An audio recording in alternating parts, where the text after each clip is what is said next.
اگلا باب قائم کیا ہے باب اقتناء الکلب للحرث،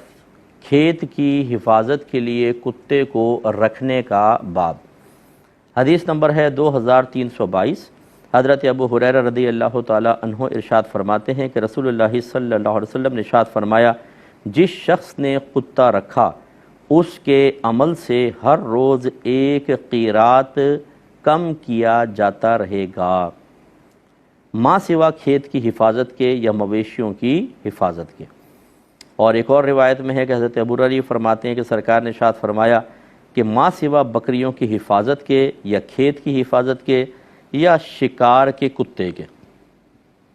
یعنی گویا کہ نبی کریم صلی اللہ علیہ وسلم نے شوقیہ کتے پالنے کو حرام قرار دیا، یہ سمجھ لیں مکروہ تحریمی ہیں۔ حدیث سے کسی چیز کی ممانعت ثابت ہوتی ہے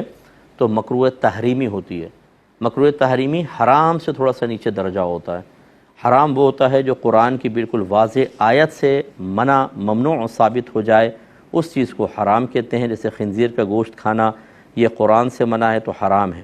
اور اگر حدیث میں کسی چیز کی ممانعت ہو، قرآن سے ثابت نہ ہو، تو ہم اسے مکروہ تحریمی کا درجہ دیتے ہیں، یعنی حرام کے نزدیک ہوتا ہے لیکن اس سے تھوڑا سا کم ہوتا ہے۔ تو شوقیہ کتا پالنا یاد رکھیں حرام ہے۔ یہ جو لوگ پال لیتے ہیں اور کتے گھر میں گھوم رہے ہیں اور منہ چاٹ رہے ہیں، آپ اندازہ کریں اس کی زبان کی رال جو ہوتی ہے وہ نجاست غلیظہ ہے، بالکل پیشاب کی طرح، جیسے پیشاب منہ پر ڈال لے کوئی انسان، ایسا کتے کا یہ لعاب ہوتا ہے۔ اور یہ ہر جگہ چاٹتا پھر رہا ہے، اور مطلب یہ کہ پڑا ہوا ہے گھر کے اندر۔ جیسے کہ دوسری روایت میں ہے کہ نبی کریم صلی اللہ علیہ وسلم ارشاد فرماتے ہیں کہ جس گھر میں کتا، تصویر اور حالت جنابت میں کوئی شخص ہو، اس گھر میں اللہ تعالیٰ کی رحمت کے فرشتے نہیں آتے ہیں۔ تو اب ایسی چیزوں کو رکھنے کا فائدہ کیا، اور یہاں تو بلکہ یہ فرمایا کہ ایک قرات اجر کم کیا جاتا ہے۔ یہ پہلے بھی اس پہ وضاحت ہو چکی کتاب الجنائز کے اندر کہ نبی کریم صلی اللہ علیہ وسلم نے ارشاد فرمایا کہ جو جنازے میں شرکت کرے اسے ایک قرات اجر ملتا ہے، اور جو دفن تک ساتھ رہے اسے 2 قرات اجر ملتا ہے۔ اور جب پوچھا گیا کہ قرات کی مقدار کیا ہے تو آپ نے فرمایا کہ احد پہاڑ کے برابر، یعنی اس کا مطلب ہے کہ یعنی احد پہاڑوں کے برابر، اور احد پہاڑ جو ہے تقریباً 4-4.5 میل کے فاصلے تک ہے، اور اس کا وزن دیکھ لیجئے۔ اس کا مطلب ہے کہ بہت زیادہ اجر و ثواب۔ اسی پر اگر قیاس کیا جائے تو یہاں پر یہ بیان ہوا، قیاس سے مراد اگر وہی مفہوم لے لیا جائے تو رحمت کونین فرما رہے ہیں کہ کتا پالا شوقیہ تو روزانہ ایک قیرات اجر ضائع ہو جائے گا۔ ایک قیرات اجر ضائع ہونے کا مطلب ہے کہ وہ نیکیاں جو آپ کی مقبول ترین نیکیاں تھیں، جو اللہ کی بارگاہ میں قبول ہو گئی تھیں، وہ نام اعمال سے نکال دی جائیں گی۔ تو جتنے ہمارے بھائی بہن ہمیں سن رہے ہیں، بہت سارے کہتے ہیں نہیں جی اب کتے کو نکالنا ممکن نہیں ہے، اتنی محبت ہو گئی ہے کتے کے ساتھ، یہ تو بچپن سے ہمارے ساتھ ہے۔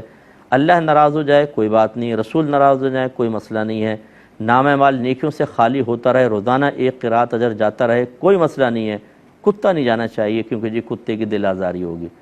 تو یہ غلط چیز ہوتی ہے۔ اللہ تعالیٰ اس کے رسول کے احکام سب سے پہلے ہیں۔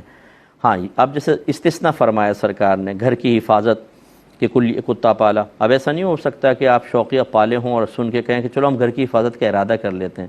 اس میں علماء نے فرمایا کہ وہاں پر حفاظت کی ضرورت بھی ہو، کہ اکثر چور آ جاتے ہیں گھر کے اندر، ڈاکو آ جاتے ہیں، چرا لیتے ہیں چیزیں، یہ چوریوں کے واقعات اگر اس طرح ہوں، پھر وہاں پر کتا پالنا یہ نہیں کہ دور دور تک وہ علاقہ اتنا سیف ہے، اور مطلب یہ کہ سیکورٹی بہت اچھی ہے اور چور آ ہی نہیں سکتا، اور آج تک چوری نہیں ہوئی، کئی سال گزر گئے، اور آپ اس لیے کتا پال رہے ہیں کہ گھر کی حفاظت ہوگی۔ تو یہاں ضرورت کیا ہے؟ خواہ کہ آپ یا ہم لوگ کوئی اپنے پاس سے جواز پیدا نہیں کر سکتے ہیں جب تک کہ اس کی ظاہری علامات موجود نہ ہوں۔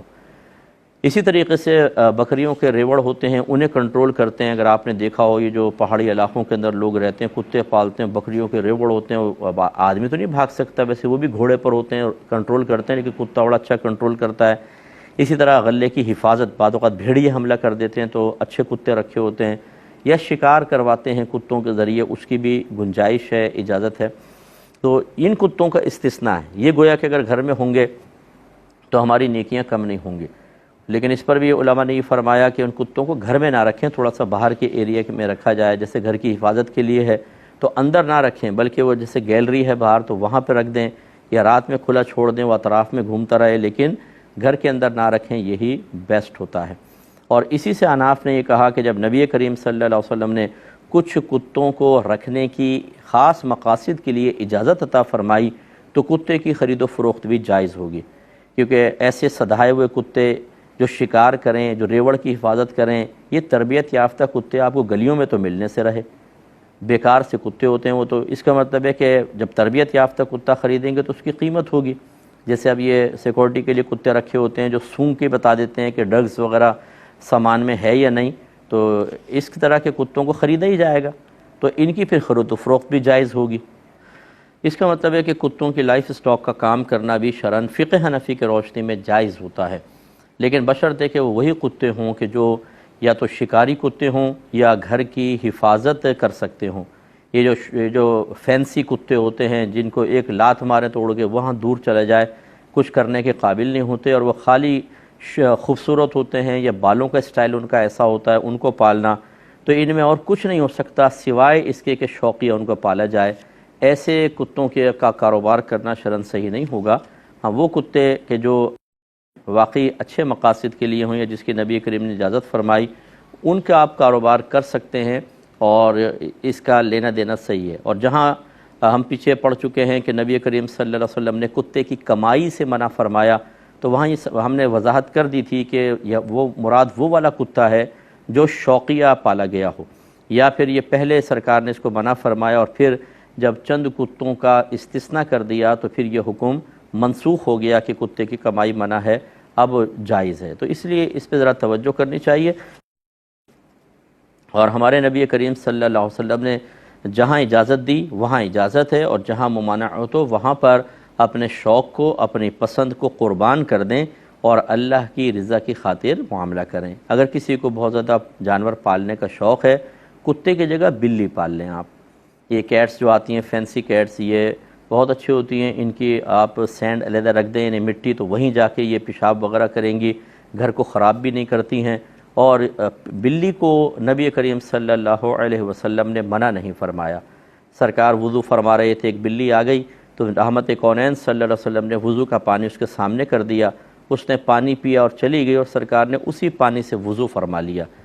اور اس سے پہلے سرکار درندوں کے جوٹھے کو ناپاک قرار دے چکے تھے، تو پوچھا گیا یا رسول اللہ یہ آپ نے اسی پانی سے وضو فرما لیا؟